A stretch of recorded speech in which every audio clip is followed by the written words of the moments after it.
Hey guys, I wanted to talk to you today about what the best builds are to take into Iceborne. And it's really quite simple. It's 4-piece Dragon. That's it. That's the video.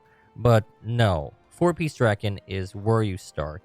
But for Iceborne, you actually want to change up that build slightly to make it a little more comfy for the fact that monsters are going to be doing a lot more damage. And I'm going to show you the best way you can do that in this video.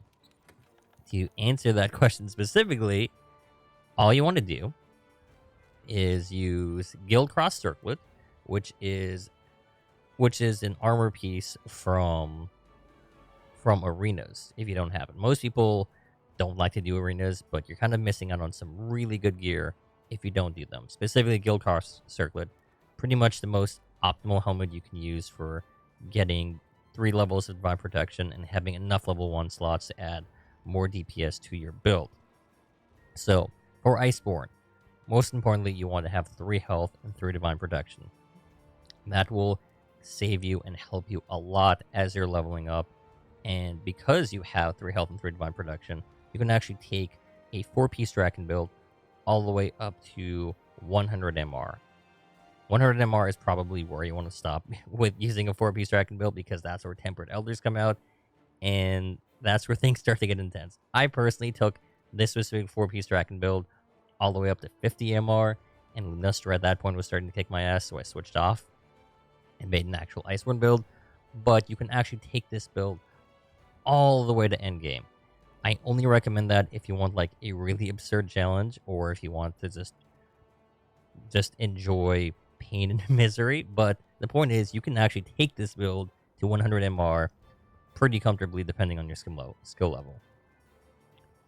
And of course, with the 4-piece Dragon, you do want to max out affinity. And in base game right now, affinity is capped at 30%, but for Iceborne, it's being capped up at 40%. So if you're using a defender weapon and you augment it with affinity, you will actually have over 100% affinity for Iceborne, which will be really nice. Over 100%, assuming you're attacking a weak spot with your weapon, of course. This build specifically, I made it for hammer. That's going to be using for my PC run. But if you wanted to use any other weapon, it would essentially be the same build. You would only just switch off the Flight Jewel, depending. Like if you're using Insect you'd probably want Flight Jewel. But if you're using, say, Longsword, I'd probably just recommend adding an extra attack, because you don't need. There's really nothing else. You're not going to be using non-elemental boost because your defender weapon has blast on it. So you can literally add whatever you want to this slot here. Having said that, that is for hammer specifically. If you wanted to use a Greatsword build, it literally any melee weapon would use the exact same build.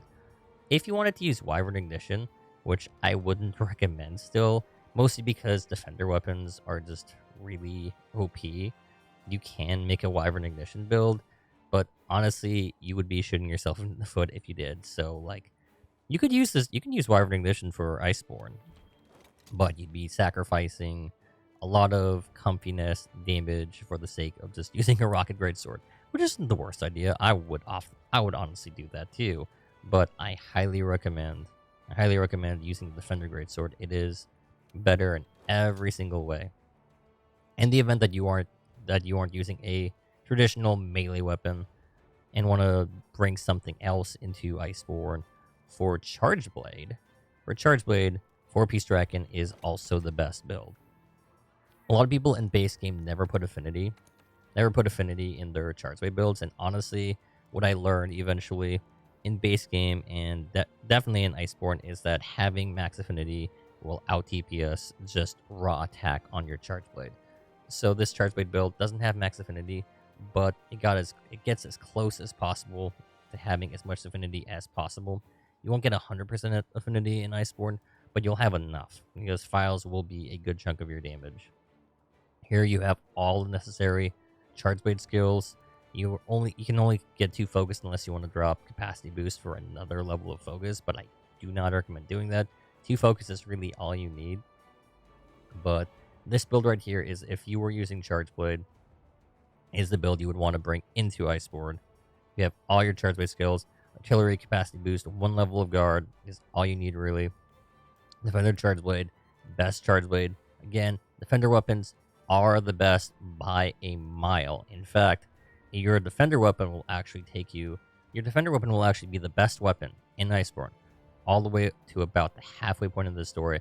At which point, Iceborne weapons start outperforming defender weapons. So you will get a lot of mileage out of these weapons. Make them, use them. They are really overpowered in base game. One last build I want to show you guys is a Gunlance build. Unfortunately, the Defender Gunlance is a wide shelling Gunlance, so I haven't been testing whether or not using a wide level Gunlance as a normal Gunlance or as a normal shelling Gunlance style is worth using, but it might honestly. So you could. I don't like wide shelling style. I prefer normal shelling, so I'm just using the Troth Buster Gunlance right here. But honestly, you might even be better off using the Defender Gunlance as just a normal Gunlance, even though it's wide shelling. But this build right here is how I would build the Gunlance, taking it into Iceborne.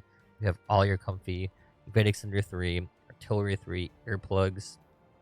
I actually didn't even have a Gunlance build apparently that I was confident in for base game. So let's put this together really fast. But this build should work out pretty well for Iceborne. Gunlance got some pretty nice changes. So if you want, you can use the Defender Gunlance, and it shouldn't make that much of a difference.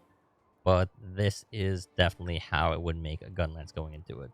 Again, you can get a lot of mileage out of these builds going into endgame, honestly, because of the fact you have 3 health and 3 Divine Blessing. When you start making Iceborne armor, you don't immediately need to add health and Divine Blessing, but because you have that on a base game build, you will not get one shot as often. You will not. The only time you will get one shot really in Iceborne with 3 health and 3 Divine Blessing is if you're using a ranged weapon. And I'm not going to cover ranged weapon builds right now because I'm not entirely sure what light bowgun, heavy bowgun, or bow build I would want to make for Iceborne. Maybe I'll make a video on that. Leave a comment below if you want me to make a ranged weapon guide for Iceborne. Until next time, though, use 4-piece Draken. Use 4-piece Draken. That is the quick answer. 4-piece Draken's the best. Do it, and you will be very satisfied as long as you have 3 health and 3 divine protection. If you have any questions, I'll leave them in the comments below or ask me on Twitch. There will be a video every single day for like a week or so, assuming I don't forget. But until next time, catch you on Twitch and have a good night.